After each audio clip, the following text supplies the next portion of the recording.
요한복음 14장 보겠습니다. 요한복음 14장 15절부터 24절 말씀.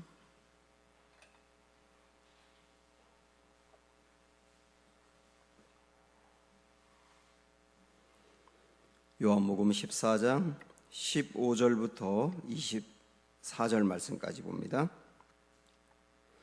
너희가 나를 사랑하면 나의 계명을 지키리라.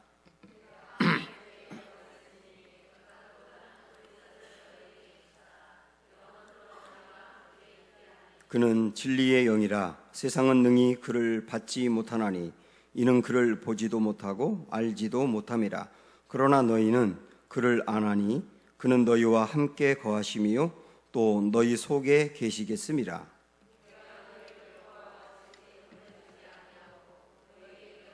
조금 있으면 세상은 다시 나를 보지 못할 것이로되 너희는 나를 보리니 이는 내가 살아있고 너희도 살아있겠음이라.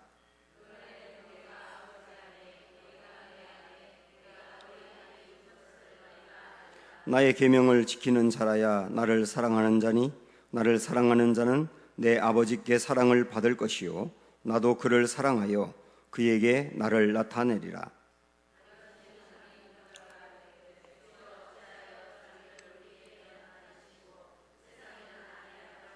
예수께서 대답하여 이르시되 사람이 나를 사랑하면 내 말을 지키리니 내 아버지께서 그를 사랑하실 것이요 우리가 그에게 가서 거처를 그와 함께 하리라. 나를 사랑하지 아니하는 자는 내 말을 지키지 아니하나니 너희가 듣는 말은 내 말이 아니요 나를 보내신 아버지의 말씀이니라. 아멘. 새벽에도 뵙고 저녁에도 뵈니까 좋으네요. 주님이 아십니다. 듬성듬성 앉아 계신데 좀 둘러보시면서 주님이 아십니다 하고 인사하겠습니다.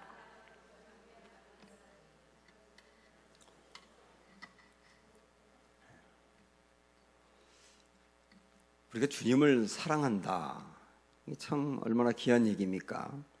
그래서 어떤 때는 찬양하면서 내가 주님을 사랑한다는 것 때문에 감격할 때가 있고 또 기도하면서 주님 사랑합니다 하고 고백할 때 눈물이 핑 돌 때도 있고 그렇습니다. 근데 우리가 주님을 사랑한다는 건 정말 귀한 일인데 그런데 사랑한다는 게 참 어떤 의미로 본다면 추상적입니다. 그래서 구체적으로 내가 정말 주님을 사랑한다는 것을 어떻게 보여줄 수 있을까? 내 마음의 사랑을 겉으로 보여주는 게 무엇일까? 그렇다고 하면 오늘 우리가 잘 알고 있는 21절에서는 이렇게 말씀합니다. 21절 나의 계명을 지키는 자라야 나를 사랑하는 자니 나를 사랑하는 자는 내 아버지께 사랑을 받을 것이요 나도 그를 사랑하여 그에게 나를 나타내리라. 우리 사역훈련에서도 배운 말씀인데 여기 보면 우리 주님을 사랑하는 사람은 그 증거가 뭐라 그랬어요? 계명을 지킨다 그랬어요. 계명을 지킨다. 그러면 그렇게 주님의 계명을 지키는 사람에게 하나님이 어떻게 하신다고 했냐면 하나님도 사랑하신다고 했어요. 그 말은 우리 하나님이 우리가 계명을 지키는 것을 보고 잘 지키면 하나님이 우리를 사랑하고 안 지키면 사랑하지 않고 그러진 않으세요. 우리 하나님은 언제든 사랑하세요. 다만 이 말씀은 내가 주님의 계명을 더욱 잘 지킬 때 하나님이 나를 얼마나 사랑하는지를 더 깊이 안다는 뜻입니다. 그리고 그 다음에 뒤에 보면은 우리 예수님도 어떻게 한다고 그랬냐면 우리가 주님의 계명을 잘 지키고 주님을 사랑할 때 주님은 우리에게 두 가지를 하신다 그랬어요. 하나는 주님도 나를 사랑한다. 그리고 우리에게 주님을 나타내신다 그랬습니다. 이 나타내신다는 말을 신학적인 용어로 계시라고 하죠. 계시, 주님을 계시하신다. 그래서 우리가 주님의 계명을 더욱 잘 지키면 지킬수록 주님이 어떤 분인지를 자꾸 알게 된다는 거. 그리고 주님이 나를 향한 그 사랑의 깊이와 높이와 길이와 넓이를 헤아려 알게 된다는 것. 그리고 주님의 마음과 뜻이 어떤지도 잘 알게 된다는 것. 그 주님의 마음과 주님의 뜻을 잘 알게 된다는 거예요. 이 계명을 지키면 지킬수록. 근데 계명을 지키는 게 이렇게 중요합니다.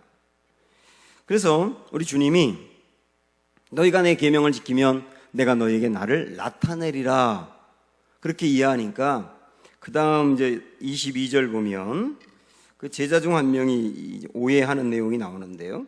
22절 보세요. 가롯인 아닌 유다가 이르되 주여 어찌하여 자기를 우리에게는 나타내시고 세상에는 아니하려 하시나이까? 이렇게 예수님에게 질문합니다. 여기서 말하는 유다는 이 유다가 예수님의 제자인데 이 유다가 누굴까요?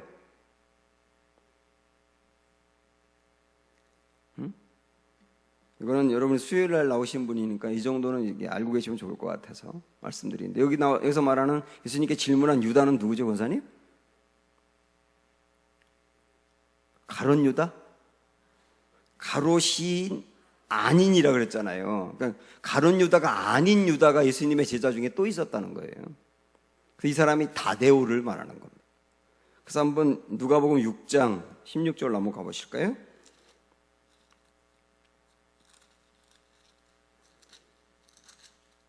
누가복음 6장 16절 거기 보면 12절부터 한번 보는 게 낫겠네요. 12절부터 보면 예수님의 제자들의 이름이 나와 있습니다. 이때에 예수께서 기도하시러 산으로 가사 밤이 새도록 하나님께 기도하시고 밝음에 그 제자들을 부르사 그 중에서 12를 택하여 사도라 칭하셨으니 곧 베드로라고도 이름을 주신 시몬과 그의 동생 안드레와 야고보와 요한과 빌립과 바돌로메와 마테와 도마와 알페오의 아들 야고보와 셀롯이라는 시몬과 그다음 누구라고 16절에 나오느냐면 야고보의 아들 유다와 이렇게 나오잖아요. 그리고 끝에 예수를 파는 자 된 가룟 유다라. 그래서 이 16절에 보면 유다가 둘이 나오지 않습니까? 이 앞에 있는 야고보의 아들 유다라고 하는 사람이 다데오를 말하는 겁니다. 이 다데오라는 이름이 없잖아요. 지금 여기 보면 그렇게 중요한 건 아닌데 그래도 알아야 되잖아요. 알 거는 사도행전 1장 13절에도 한번 확인해 보세요. 사도행전 1장 13절 여기는 이제 예수님이 승천하시고 난 다음에 제자들 이름이 나와 있는데 여기는 당연히 이제 가룟 유다는 빠져 있겠죠. 13절 보시면 들어가 그들이 요한은 다락방으로 올라가니 베드로, 요한, 야고보, 안드레와 빌립, 도마와 바돌로메, 마테와 및 알페오의 아들 야고보, 셀롯인 시몬, 그 다음 누구라고 나와요? 야고보의 아들 유다가 다 거기 있어 이렇게 나오는데 여기도 다데오가 빠졌지 않습니까? 맨 끝에 나오는 이 유다가 다데오를 말하는 겁니다. 그렇게만 알고 계시면 됩니다. 하여튼 그 다데오가 예수님께 주님, 왜 주님은 우리들에게는 나타내시더니 세상에는 나타내지 않는 겁니까? 하고 이제 오늘 본문의 말씀에서 22절에서 그렇게 질문했지 않습니까? 그것은 이 다데오가 생각하기로는 우리 예수님은 메시아로 오셨기 때문에 전통적으로 메시아는 세상에 자기를 드러내며 왕이 될 거라고 여겼거든요. 그러니까 다데오도 이때까지 예수님을 그렇게 여긴 겁니다. 아니 왕이 되셔야 될 분인데 우리에게는 메시아라고 말했는데 왜 세상에는 그걸 드러내지 않는가? 세상에 좀 드러내시죠 하고 질문을 한 겁니다. 예수님이 돌아가시겠다고 말씀했는데도 여전히 이런 생각을 갖고 있는 거예요. 그러니까 우리 주님이 그 다데오의 사실 물음을 거의 무시하시고 23절 24절 오늘 본문입니다. 자 읽어보세요. 23절 4절 시작. 예수께서 대답하여 이르시되 사람이 나를 사랑하면 내 말을 지키리니 내 아버지께서 그를 사랑하실 것이요 우리가 그에게 가서 거처를 그와 함께 하리라. 23절 보면 우리 주님은 사랑을 절대로 추상적으로 말씀하지 않았어요. 사랑은 구체적이라는 겁니다. 정말 주님을 사랑한다면 계명을 지킨다. 계명을 지키는 행동이 그가 주님을 사랑함을 보여주는 거다. 이렇게 명백히 말씀하십니다. 그러면서 24절에서는 나를 사랑하지 아니하는 자는 내 말을 지키지 않는다. 역시 그렇게 분명하게 말씀합니다. 너희가 내 말을 지키지 않는 것은 나를 사랑하지 않기 때문이다. 이렇게 말씀하심으로 인해서 우리 주님의 말씀은 결국은 정리하면 내가 주님을 사랑하는 외적인 표현이 계명을 지키는 것이다, 그 얘기예요. 내가 정말 주님을 사랑하는 외적인 표현이 계명을 지키는 것이다 라고 명백하게 말씀했습니다. 그러면 우리가 이 계명이라고 하는 것을 상당히 무겁게 생각을 하거든요, 사실은. 계명을 지켜야 한다 이렇게 말씀하면 굉장히 부담이 된단 말이에요. 그리고 마치 계명을 지키라고 강조하는 게 하나님이 우리를 통제하려고 하는 것처럼 보인단 말이에요. 통제받기 싫어하거든요. 그런데 우리 주님이 본질이 사랑이신 분이기 때문에 아주 쉽게 말씀드리면 우리 주님은 사랑 덩어리거든요. 그래서 사랑이 아닌 것으로 행하지 않으세요. 어떤 일을 행하시든지 주님은 100% 사랑으로 하시는 겁니다. 그렇다고 한다면 우리에게 계명을 지키라 말씀하시는 것도 정말 사랑해서 그러시는 거잖아요. 통제하려고 그러는 게 아니라 우리를 사랑해서 계명을 지키라 이렇게 말씀하시는 겁니다. 그래서 우리도 이 부분을 조금 더 이제 깊게 보면서 과연 우리에게 주신 계명이라고 하는 게 우리를 사랑해서 주었다고 했는데, 그 말은 다르게 이야기하면 내가 그 계명을 지키는 게 정말 나에게 유익이 되기 때문에 주셨단 말이에요. 그래서 계명을 무겁게 생각하고 부담스럽게 생각하고 그걸 지키면서 뭔가 잃을 것만 같고 이런 생각 갖지 말고 정말 나를 사랑해서 주신 것이니 그걸 지키면 내게 진짜 유익이야 라고 받아들이고 지켜야 된다는 뜻이에요. 그래서 구약에 있는 말씀 두 구절을 한번 찾아보겠습니다. 구약성경 315쪽 신명기 32장 46절 47절.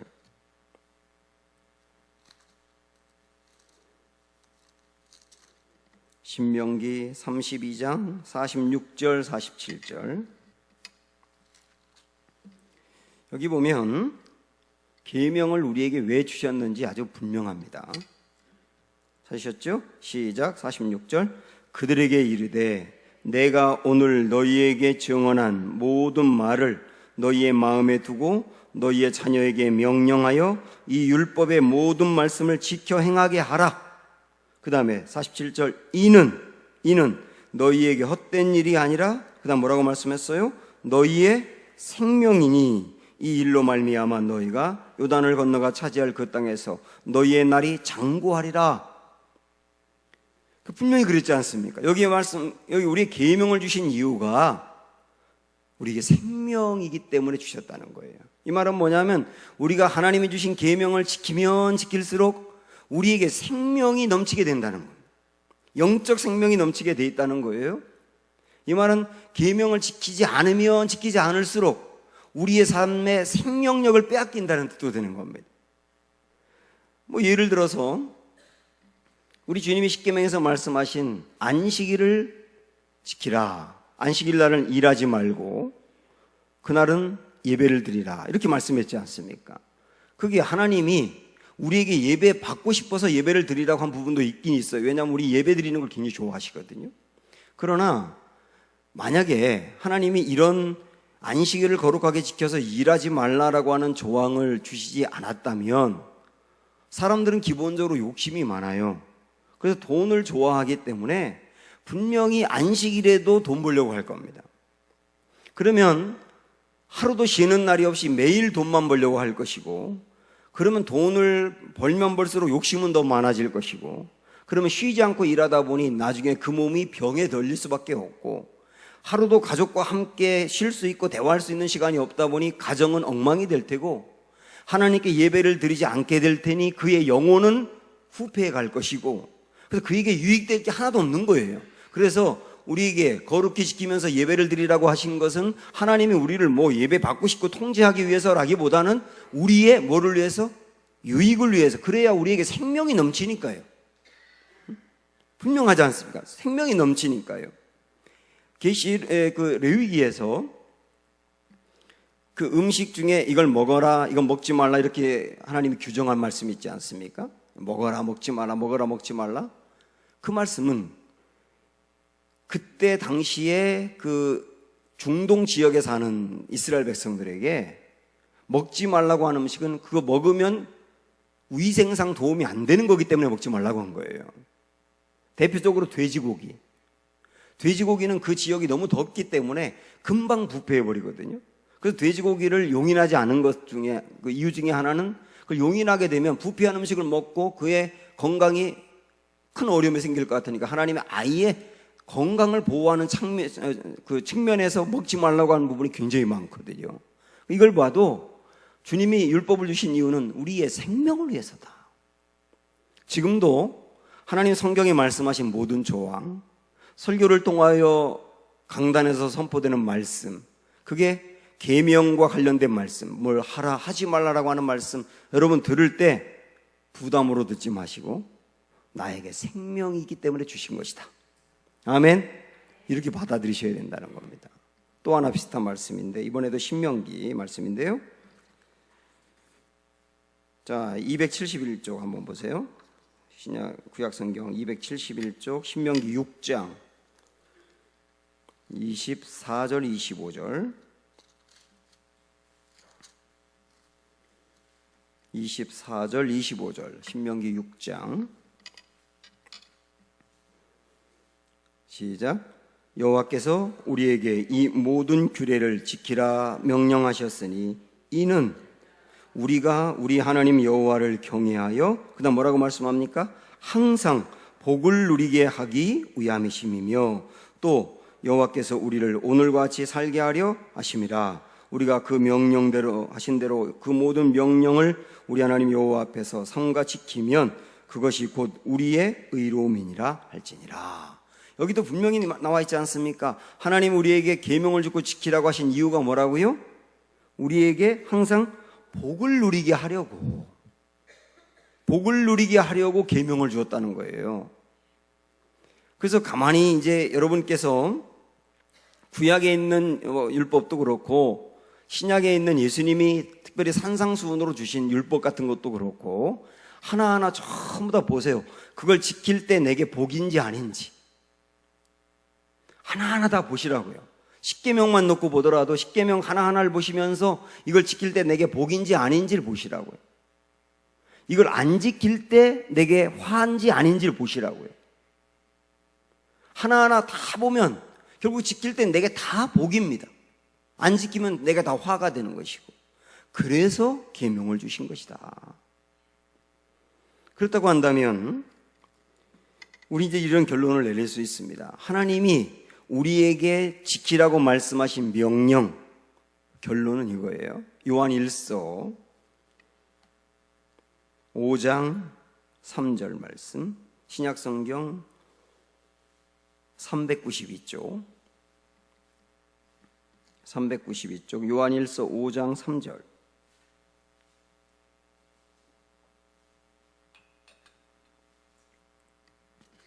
시작. 하나님을 사랑하는 것은 이것이니 우리가 그의 계명들을 지키는 것이라. 여기까지 보면 오늘 말씀하고 똑같지요. 주님을 계명을 지키는 주님을 사랑하는 거다. 그러면서 그 다음 뭐라고 말씀합니까? 그의 계명들은 무거운 것이 아니로다 했잖아요.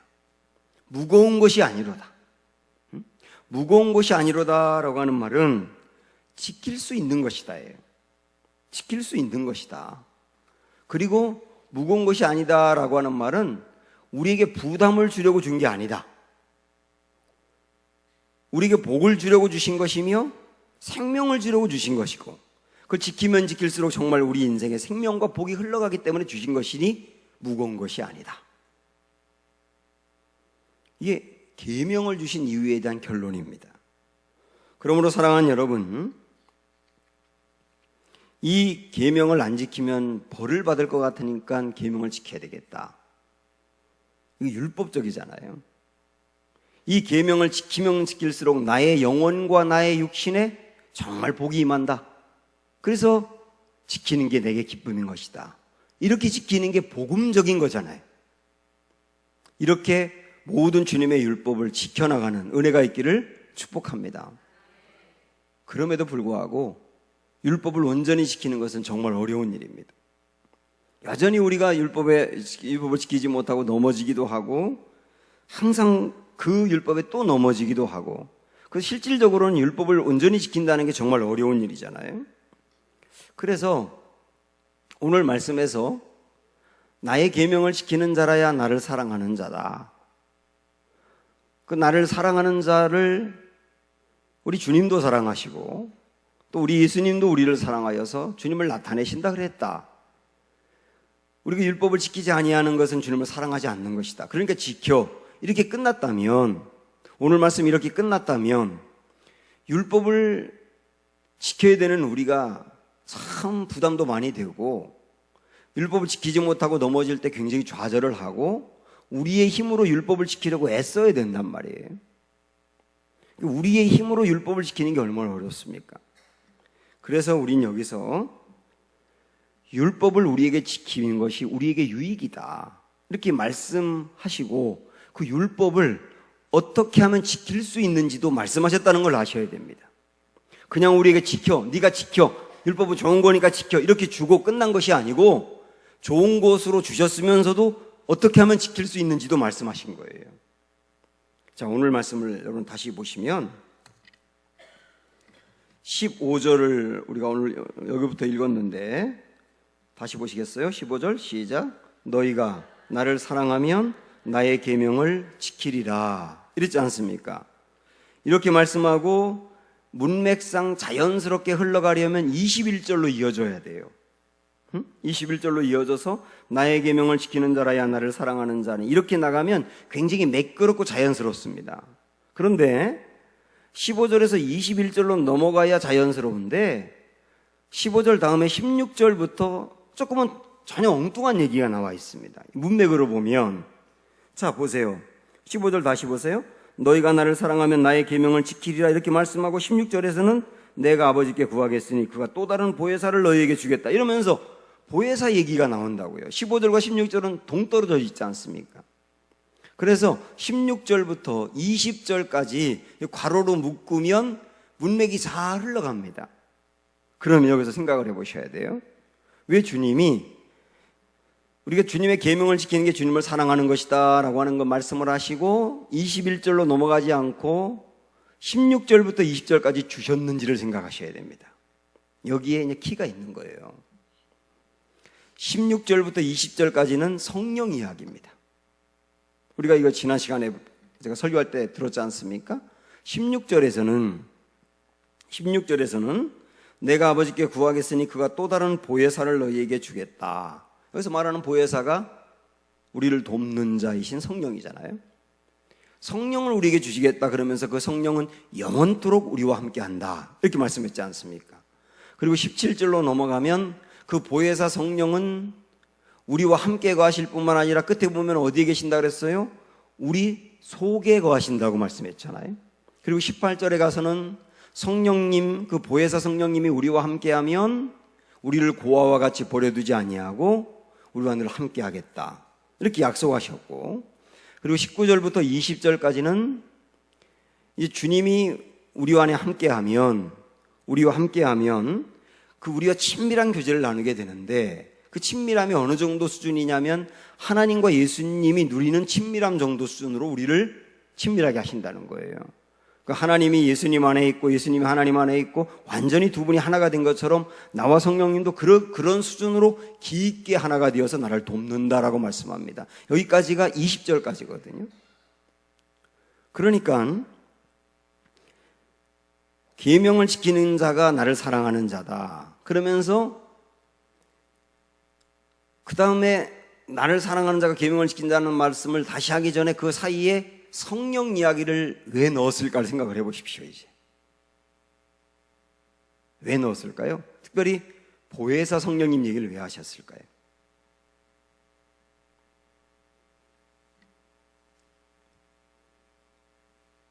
생각하고 계신 거예요?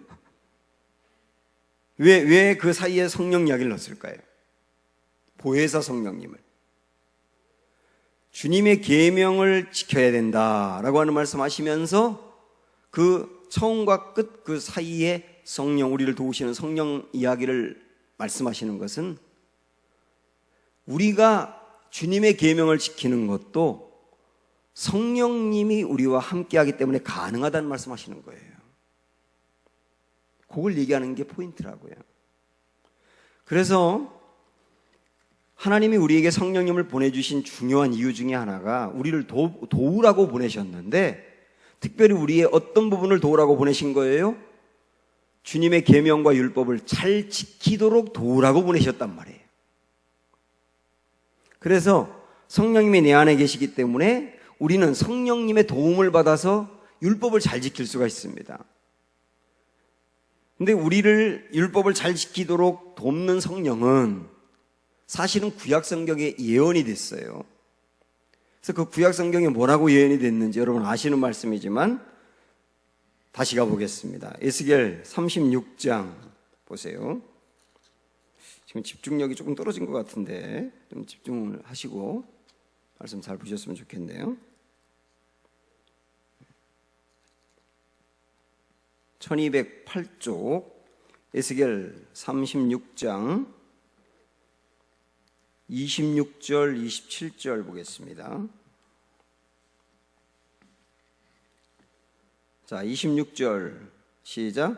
또 새 영을 너희 속에 두고 새 마음을 너희에게 주되 너희 육신에서 굳은 마음을 제거하고 부드러운 마음을 줄 것이며. 예언이거든요. 우리 주님이 앞으로 우리에게 새 영을 주신다 그랬어요. 이 새 영이 누굽니까? 성령을 말하는 거예요. 성령을 주시겠다는 예언인데요. 근데 그 다음에 26절 앞부분에 보면 또 새 영을 어디에 둔다 그랬어요? 너희 속에 두고 그렇지 않습니까? 너희 속에 두고. 이게 예언이지 않습니까? 근데 오늘 조금 아까 우리가 봤던 요한복음 14장 17절에서 보혜사 성령이 오시면 어디에 계신다 그랬어요? 우리 속에 계신다 그랬지 않습니까? 그러니까 여기서 예언한 것이 요한복음 14장 17절에서 다시 한번 확인이 된 거예요. 우리 속에 두신다고 한 것이. 그러면 성령이 우리 속에 두신다고 여기서 강조하는 이유가 뭐냐면 구약시대 때는 하나님을 믿는 사람들 속에 성령이 들어간 것이 아니었어요. 그러니까 그가 일시적으로 성령님의 도움을 받고 성령님이 그를 떠나고 그런 형태였지, 그 구원받은 사람 속에 들어가서 거기에 계신 게 아니었다고요. 그래서 근데 앞으로 그런 일이 있으리라라고 말씀하는 겁니다. 그러면 성령이 그 사람 속에 들어가면 그 다음 뭐라고 26절에서 말씀합니까? 새 마음을 준다는 거예요. 성령님이 그 사람 속에 들어가면 새 마음을 준다는 것은 마음을 바꾼다는 뜻입니다. 그 마음을 바꿔서 어떻게 그 마음이 바뀌느냐 하면 굳은 마음을 제거하고 부드러운 마음을 준다. 그 사람의 마음이 아주 딱딱하게 굳어 있었는데 그 마음이 제하여지고 마음이 부드러워진다는 거예요. 그래서 성령을 받은 사람은 성령을 받은 증거로 마음이 바뀝니다. 부드럽게 바뀌게 돼 있어요. 부드럽게. 그래서 정말 그 사람 안에 성령이 계시면 마음이 옛날처럼 교만하고 딱딱하고 거칠고 그렇지 않다고요. 마음이 변한다니까요. 아주 부드럽게. 그 성령이 계신 증거입니다. 그러면서 27절로 넘어가면, 자, 이번에 성령님이 내 속에 계시면 그 다음 어떻게 하신다고 했는지 보세요. 27절. 또 내 영을 너희 속에 두어. 또 그랬죠. 너희 속에 둔다 그랬죠. 그 다음 뭐라고 말씀합니까? 너희로 내 율례를 행하게 하리니 그랬지 않습니까? 그래서 말하는 율례가 계명이잖아요. 그러니까 성령이 우리 속에 오셔서 하시는 일이 뭐라고요? 계명을 지키게 한다는 거예요. 우리 마음을 바꿔서 계명을 지키게 한다. 구약시대 때는 하나님이 이스라엘 백성들에게 율법을 주셨는데 이 유대인들은 율법을 정말 잘 알았습니다. 어릴 적부터 율법 교육을 철저히 받았거든요. 가정에서부터. 그래서 어릴 적에도 아이들이 레위기에 대해서 훤히 알고 있어요. 지금도 유대인들 종교 교육을 받는 학교에서는 초등학교 1학년 들어가면 제일 먼저 가르치는 게 레위기입니다. 여러분이 건너뛰는 레위기를 걔네는 초등학교 1학년 때 배운다니까요.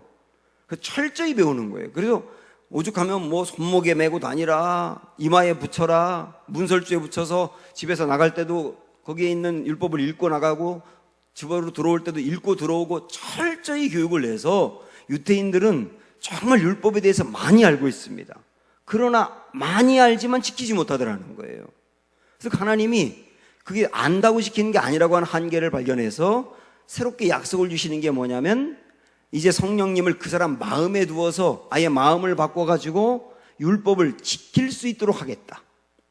구약시대 때는 지키라고 말씀하시고 그에게 지키라고 했지만 성령을 주심으로 말미암아 성령님이 지키도록 하겠다. 그래서 이것을 새 계명이라고 말하는 겁니다. 성령이 오신 이유가 그런 거라니까요. 그래서 우리 안에 성령님이 우리 속에 계시기 때문에 성령님이 계셔서 우리는 계명을 지킬 수가 있습니다. 왜냐하면 그거 지키도록 우리 안에서 도우시니까요. 그러면 또 하나 고민이 또 생겼어요. 그럼 나는 성령을 못 받은 사람인가? 라고 하는 고민이 생기지 않습니까? 대번. 왜냐하면 이론적으로는 내가 성령님이 내 속에 오시면 계명을 지키게 한다 그랬는데 나는 분명히 구원받고 성령님이 내 안에 계신 걸 믿는데 그렇다고 해서 우리가 구약의 백성들보다 계명을 더 잘 지키는 것도 아니거든요. 그렇게 고민이 생기는 거예요. 고민이 생겨야 맞지 않습니까? 그러면 성경 말씀이 거짓말이든 내가 성령을 받지 않았든 둘 중에 하나일 거 아니에요. 성령이 내 안에 계신데 계명을 여전히 못 지킨다면 이거 어떻게 풀어야 되죠?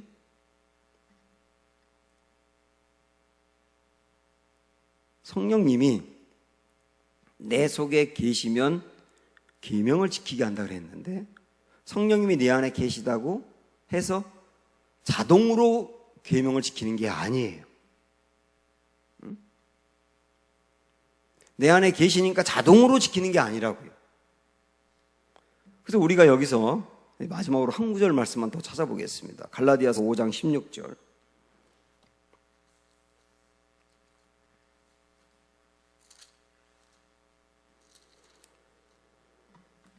신약성경 307조.